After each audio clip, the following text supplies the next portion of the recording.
Hey guys, what is up? It is Aaron from Visual Anti Motors, and today I'm going to teach you guys how to change your differential oil in your vehicle. I am actually really excited to do this job. I can't wait. Been looking forward to making this video for a long time. So let's get right into it. Let's see the tools you're going to need to get this job done. You're going to need your gear oil to put fluid back into the differential, some sort of fluid pump to get this oil back into the diff, some brake clean, paper towels. I happen to need a flathead screwdriver for this job, safety glasses and gloves. You're gonna need a 3/8 inch ratchet, hammer, some sort of putty knife, some gasket maker, some razor blades, and an oil catch can. Today we are working on the 2000 Jeep TJ, and we're going to change out the rear differential fluid. Now, the process I'm about to show you guys will work on pretty much any application, so any vehicle that you have, what I'm going to show you is going to work for it. There will be some subtle differences. For example, we only have a fill plug on this vehicle, so we're going to actually have to take off this whole plate here, the differential cover, in order to drain the old fluid out. Now, your particular vehicle might have two plugs, a fill plug and a drain plug. And if that's the case, you want to make sure you can loosen your fill plug first, because if you drain all of your old oil out of the differential and you're unable to open up this, well, you're in a world of hurt. Most of these vehicles with the bolts like this take the box end of a 3/8 inch ratchet, you stick it right in there, and this is how you're going to loosen your fill plug and your drain plug. But since we're not working on this vehicle today, let's go to the other one and get started. Now, it goes without saying that you guys make sure you have your vehicle off. Your transmission is in park if it's an automatic, first gear if it's a manual, and your emergency brake is on before you do any work in your vehicle. We have our oil catch underneath our rear differential, and we have this rubber stop here. The first step we're gonna do is we're going to take this rubber stop off. We're gonna see a little bit of oil come out of it, and that's okay. And this is what we need our flathead screwdriver for.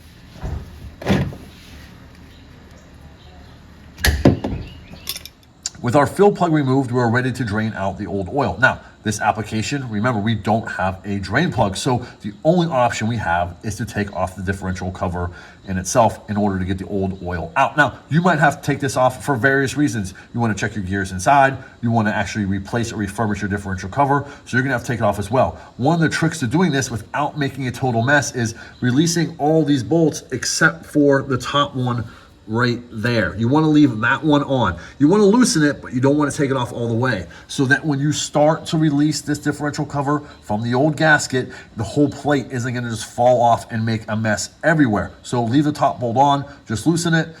Let's get to it. We're going to take our socket wrench right now. We have a 1/2 inch socket on here to take off all the bolts holding on the differential cover, except for the top one, like I had mentioned earlier. We're gonna leave that one on. We're gonna loosen it, but we're gonna take the other ones completely off.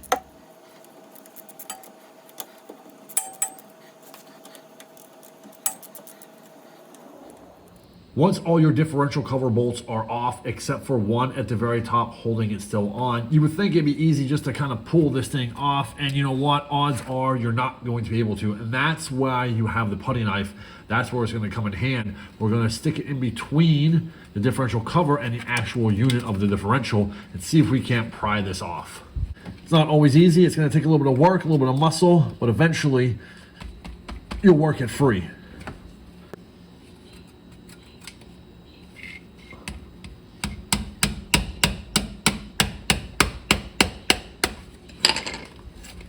Sometimes a hammer works wonders. Once you get it in there, you just want to work your putty knife up and break that old gasket seal. And there you go. Made a little bit of a mess, but as you see now, it's pouring out. The oil isn't terrible. I've seen worse. It's not that milk chocolate. It doesn't seem like there's any water in there, which is a really, really good sign. One thing you don't want is water in here, because it's either a bad gasket or a rear axle seal. So this one looks pretty good. Need a change for sure, but looking good so far. With all of the old oil drained out of the rear differential, we can now release the top bolt that's holding the differential plate on.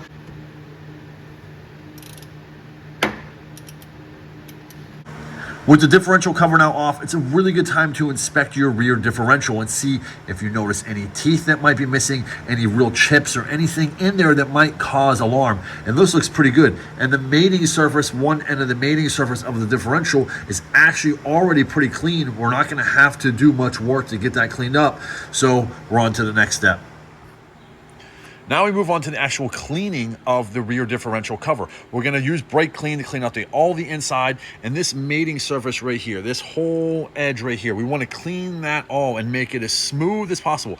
We don't wanna grind it with anything. We don't wanna chip it with anything, but we wanna make sure we get all of the old gasket off and any imperfections off so that when we do go to reseal with the new gasket, we have a good clean seal.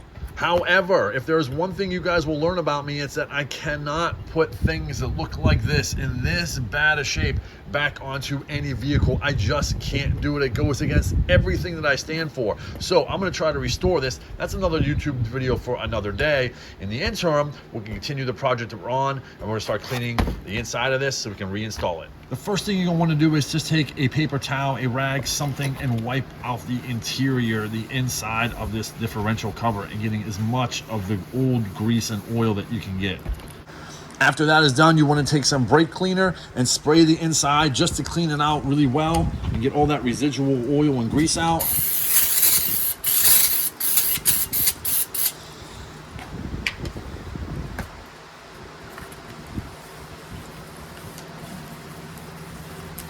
Cleaning it as best as you can. The inside now is fairly clean. We're gonna do this again before we reinstall it, but at this point we're gonna take a razor blade and we're gonna clean off this old gasket right here and any imperfections and anything that we see that, like this right here, this piece needs to come off. All this stuff is gonna come off. We want this surface here, this mating surface, to be as clean and smooth as possible. So take a razor blade and start scraping away. What you don't want to do is gouge into anything. You never want to gouge into anything. You just want to slightly scrape it as flat as you can along the mating surface, so you don't put any ridges or gouges into this backing plate right here. Take your time on this part because the success of this particular project really depends on how well you clean the mating surface on here and the differential itself. So take your time, make sure you remove all that old gasket and the surface is smooth. I'm feeling really good about how this is turning out right now. This whole mating end of the differential cover is nice and smooth. All of the gasket, the old gasket, as you can see here, is now off. It's nice and clean. We're gonna hit this with brake clean one more time, but first we need to go to the differential on the Jeep and clean that end. Back under the vehicle now, we want to make sure that we clean this mating surface just as well. So we're going to take a new razor blade and we're going to do the exact same thing that we did on the differential cover. We're not going to gouge into this metal at all. We're just going to simply scrape and try to get all the old residue and any old gasket that might still be on there off.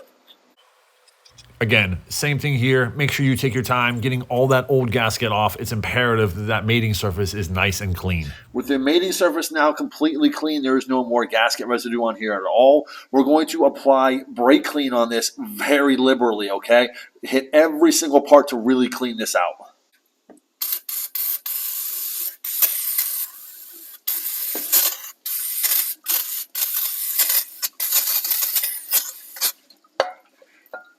We're going to let this drip dry for about 10 minutes or so and come back, hit it with a paper towel or a rag, clean up any residue.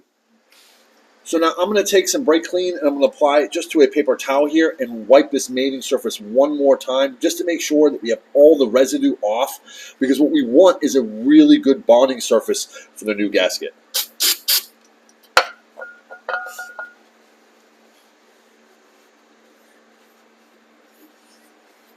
I mean, look at all that dirt already. So this is a step you don't want to forget.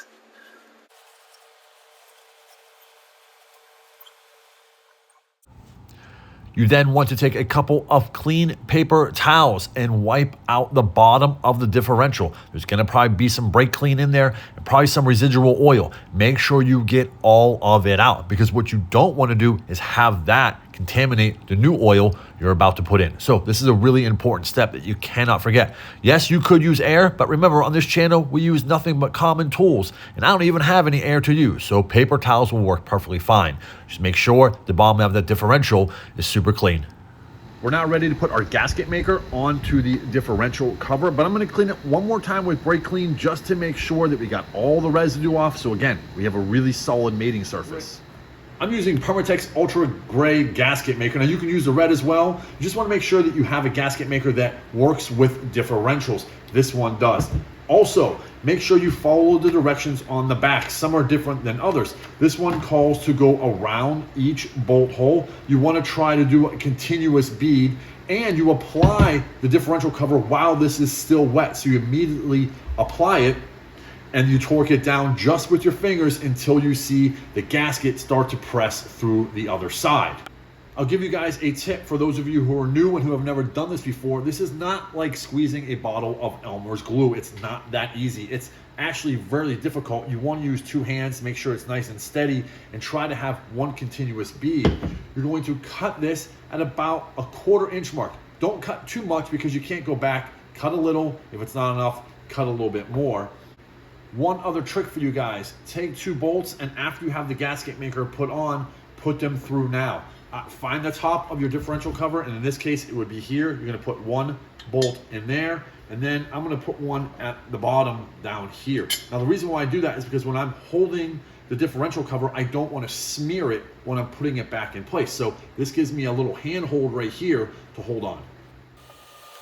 Make sure you take your time when you're applying this gasket. There's really no rush at all. So take your time and be deliberate. Like I said earlier, it's not like squeezing a bottle of Elmer's glue or toothpaste. This stuff is pretty rigid and it's gonna take 2 hands to get the job done. If you make a mistake, no big deal. Let it dry, scrape it off, and start the process over again. But if you take your time and go slow, you'll get it done. With the gasket maker now on the differential cover, you want to slide it up into place, but you really don't want to slide it, okay? You want to try to place it on there. You don't want to smear that gasket maker on there. So very carefully, I have my bolts in, ready to go, and I'm going to put this on there as gently as I can.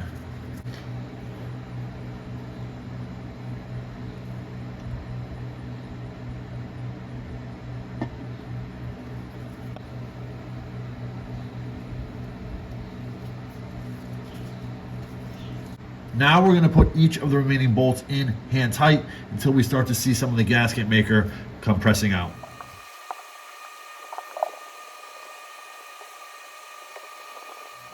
The directions now call for us to wait for 1 hour and let it cure, and then we can torque these bolts down to spec. All right, guys, it has been 1 hour and these have now cured and they're ready to be torqued down to spec. Now, the call on this vehicle is 30 foot-pounds and you want to make sure that you're doing it in a star pattern. If you're unsure what your torque spec is for your rear differential or even front differential, drop a comment in the comment section below and I'll let you know what it is. Let's get to torquing these bolts down. And the spec on this is 30 foot-pounds. Now we're gonna do this in a star pattern, but we're gonna start off actually with just 10 foot-pounds of torque on all these bolts, just to make sure it's an even press all the way in the star pattern. And then after we're done doing it 10 foot-pounds, we're gonna go up to the specifications, which is 30. And again, in a star pattern, we'll tighten all these bolts down.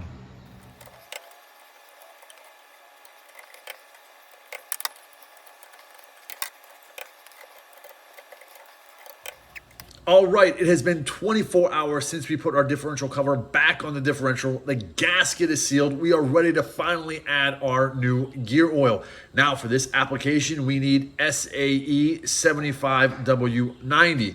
Your owner's manual is gonna tell you exactly what it is you need for your vehicle. But if you are unsure or you're just unable to find that information out, as always, comment below and I will happily help you out. For those of you with a limited slip differential, you need to have a limited slip additive along with your gear oil. Luckily, most gear oils on the market today already contain a limited slip additive in them, so there's no need to go out and buy an additional product. If you do not have a limited slip differential, it is okay to add gear oil with limited slip additive in it. It's not going to harm anything. Now, let's go get our fluid pump and get this stuff in. All right, I have my fluid pump attached to my bottle of oil, and these things are really easy to use and really inexpensive, so I suggest you go and buy yourself one of these to make the job that much easier. I'm gonna simply stick the hose in where the fill plug is, and I'm gonna pump this and transfer the new oil into the differential. Now, this vehicle calls for just under 2 quarts of oil, but with any vehicle, any application, you're going to pump enough oil in until you see it start to drip down. That means you've reached your threshold, and that's all the oil that the vehicle needs. So let's get to putting the new oil in.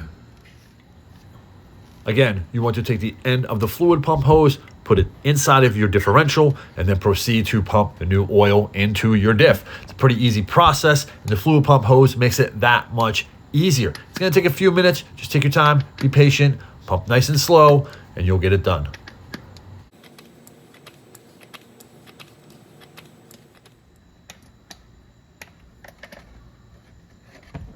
Now, as you can see, the oil is now coming out. So what I'm gonna do is put my finger in there to make sure we're at the right level, which we are, which is great news, and that's what you wanna wait for. You wanna wait until you see the oil pouring out of the fill hole, and that way you've reached your capacity for oil in your vehicle. At this point, I'm going to replace my rubber plug. Now, most people are gonna have a metal plug they're gonna put in. You're gonna torque that down to spec. I'm gonna reinsert this, wipe this clean. And again, if you have a metal plug, you're gonna wanna torque it down to spec. And that is it. That is how you change the differential fluid in your vehicle. Really simple to do, basic tools, and anyone can get this job done. If you guys have any questions, put them in the comment section below. You know I answer every question that is posted on my account. Hit that thumbs up button if you like the video. It helps me out a lot. And hit the subscribe button so that you don't miss the weekly uploads. Till next time, y'all, I am Aaron. This is Vigilante Motors. As always, peace.